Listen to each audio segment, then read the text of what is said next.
much time do you spend on yourself? And how much time do you spend with yourself? And what's the difference? That's what I want to explore with you this morning. This is a really, thought-provoking topic. This is something that the more we put our attention on it, the more insights we get into it. So this is an opportunity today to dig in a little bit deeper about what it means to spend time with ourselves and why we're so scared of it. So hi, I'm Kylie Ansett. I am the Alignment Whisperer, and I guide seekers of alignment to connect with their inner wisdom, to connect with that part of themselves that has all the answers. And I empower you to align your head, heart, and hand so that you can go out into the world and live your life with purpose.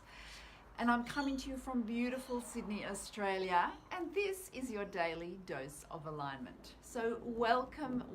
This topic is one that we deal with every single day, even if you're not aware that you're dealing with it, because you're either spending time with yourself or you're not. You've got no choice. Obviously, it's one or the other, but it's the quality of the time you spend with yourself. It's the way that we spend time with ourselves. And I'm just really curious, and that's why I'm bringing this up. I'm curious to explore what that looks like and what it can mean to do it in a way that is empowering versus a way that is hiding. So one of the things that we need to look at is what's the difference between spending time with yourself and spending time on yourself. And it's a subtle distinction, I think you'll agree, because let's think about it. When a lot of the time when you're spending time with ourselves, that is something I think very few of us do because is going to be the topic of this whole live stream, really, but it's not an easy thing to do. It's not always a natural thing to do, and I think so much of our lives are designed to stop us from doing it, to help us avoid doing that very thing. Now, spending time on ourselves is a bit different, and I would probably put into that category things like self-care. So things like getting a massage, or going to a movie, or going out with a friend, or doing something nice for ourselves. I would call that spending time on ourselves, and I think that is very important. Hello, welcome. How are you, beautiful? And I love it. I love if we are spending time on ourselves. But what I'm looking at here is, what does it look like to spend time with ourselves? And I think that's something that we don't do very often. So I'm interested in the distinction between that. So most of the time we're living our life in reaction to others, to other people, to other things, to other we are reactive to what's happening around us, and so we look to someone or something else to kind of give us a cue as to how we're going to show up and what it's going to look like. And I find that really interesting as far as what that actually means. Because if we're always living our lives in reaction to others, then we're not really having an original thought. We're consumers rather than creators. Now, I've had this little rule for myself for quite a long time, and I do not always keep it, but I like the idea of this concept, which is when I first wake up, my little rule for myself is that I need to create before I allow myself to consume. Now, you may have heard of this one before, you may have tried it out before, but what I love about it is that it stops me being purely reactive. It allows me to be proactive about how I show up. And maybe that does mean spending time on myself, but maybe it means spending time with myself. And as I said, there is a definite distinction between that. So create before consume. And whatever that looks like, creation might just mean, it might mean journaling. It might mean visualizing. It might mean meditating. It might mean doing something physical for yourself, but it's something that is coming from within you, not something that's without you that you're reacting to.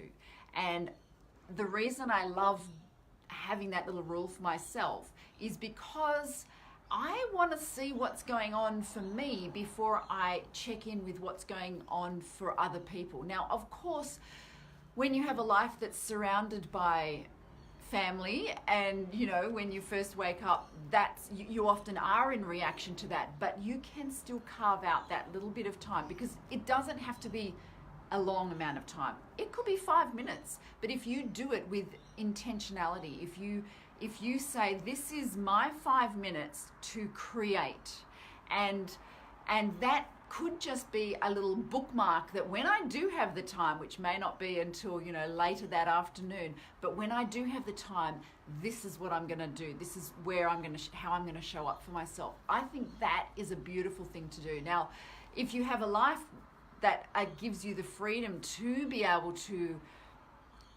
have that space without being in reaction to others for when you first start your day, then that's really magical. That is a very sacred, I call it very sacred. And the way I've set up my business is that I don't take appointments before 11 a.m. And that's because I allow myself that space every day. And I will work until quite late. Like, I'll still be seeing clients sometimes at 8 p.m. But that's because I've given myself sometimes 3 or 4 hours in the morning to just be with myself. It wasn't always like that when my son was younger. Obviously, I was being with him. But the point is, this is the thing I want to really explore. What does spending time with yourself look like? So for some of us, it might be meditation, because that is just me with me. It might be going for a walk. It might be journaling. It might just be daydreaming. But spending time with ourselves is something that we are almost forced not to do. It's like every aspect of the world around us is to kind of lure us away from that. I mean, in times gone past, mystics would go up into the caves and spend time with themselves. Like, it's getting in touch with yourself is such a sacred, important thing. But it's I don't think you need to go to a cave or go to a Vipassana meditation retreat for 10 days or whatever to have that space. You can carve that out of every single day, or you can even carve it out of any single moment in your day. It doesn't have to be first thing in the morning. It's just that's I think a special time to do it. But if you show yourself that respect and you show yourself that I guess it's an acknowledgement of yourself that you are going to spend some time with yourself. Well, it's interesting, and it does shift things. Now, I'm really curious as to why we don't like to do this. I mean, I know there is the allure of all sorts of temptations around us to stop us doing this. But why are we so easily lured? Why is it like, putting a chocolate in front of us? It's kind of like this irresistible urge to not be with ourselves. And I know for myself, having done, and I guess meditation retreats are a place where you really do come face to face with this. And the longest meditation retreat I did was 3 months or just under 3 months, and that was a solitary retreat, and that is when you really do come face to face with yourself. You don't have to do it for that long, but I guess what I'm saying is I've explored this quite a bit, and I believe that one of the reasons that we don't like to spend time with ourselves, or why we are so easily lured away from it, enticed into not doing it, I believe the reason is that it's kind of scary. Like, maybe it's boring. Maybe what if we don't like ourselves? Like, what if we're just boring? What if we're not very nice? And here's the thing.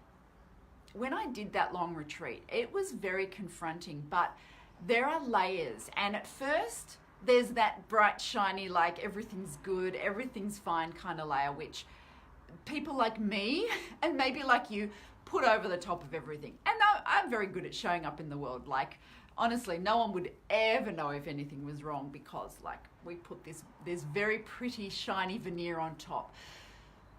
And then right underneath that is the ugly stuff. And that's often the stuff that we show to our partner or our significant other when, you know, when the chips are down, when we're stressed, you know, we kind of crack and like, rah, like the lioness comes out and we kind of, you know, rah, claw or whatever. That's right underneath the surface, and that can be ugly, and I guess it's not nice to look at that and acknowledge it's there, but here's the thing. If you go beneath that, because it's what's actually beneath that that's at the heart of us, that's just the surface stuff, and that's just as superficial as the other surface stuff, which is, you know, what we present to the world on social media with all our makeup and our you know, persona that we're presenting to the world. But beneath that, the next layer beneath the scary lioness that's the truth of us, and it's not something to be scared of.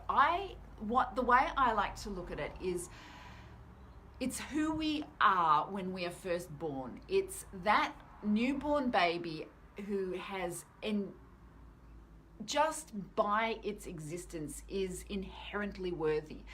And every single newborn baby knows they're worthy. Like, they know they are the center of the attention. They know they are the most important thing in the room. Like, there's no way that a newborn baby does not understand its perfection. And that's who we actually are at the heart of ourselves. So if you spend a bit of time with yourself, the scary thing is what's beneath the surface immediately. But if you can sit through that, and it's only just very, very thin veneer layer, right beneath that is that well of inherent worthiness. And it takes a moment of courage to be able to face the other stuff and just get to that next layer below. And if you never spend time with yourself, then you never actually get to that next layer below. So that's what I am going to encourage you to do. Here's an exercise I like to do. If you were just to go out into the middle of a huge empty field and stand there with nothing around you and no expectation, and kind of hold your arms up to the heavens, what would it be that you would want to do? What would be the tools that you would ask to have in your hands? What would be the most perfect thing that could appear before you that you would want to step into and become and do and be? So just try that little, it's just like a little visualization, I guess. And I find it really interesting because it changes day to day. Sometimes it is like, wow, I just want to be surrounded by images of this thing. Or maybe it is that I want to express myself in that way. Or maybe it is I just want to go and stare at the ocean for hours.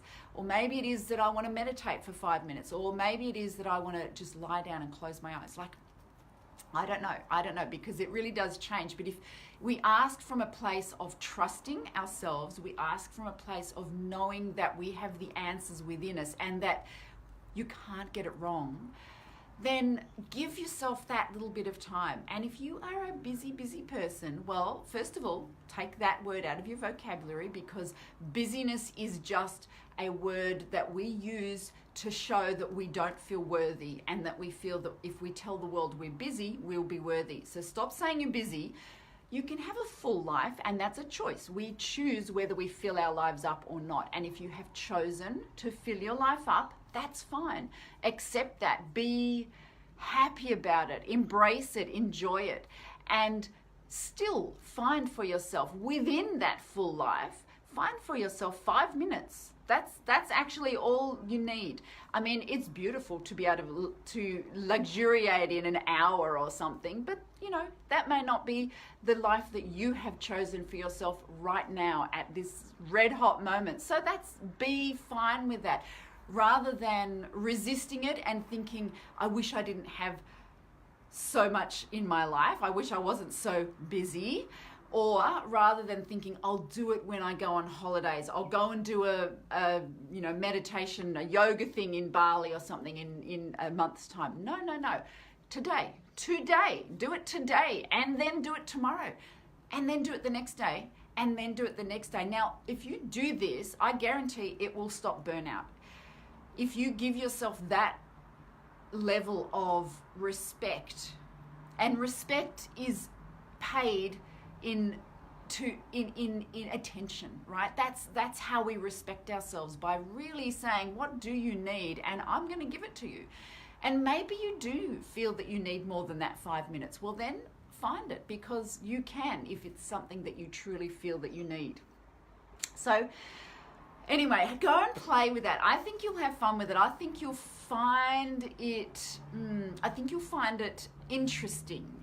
And don't be scared of what's just beneath the surface. Don't be scared of that, because it's fine. What's actually beneath that is even better. So thank you so much for playing with me today in the Alignment Sandbox. And I want you to know that the power is always, forever within you. Bye-bye.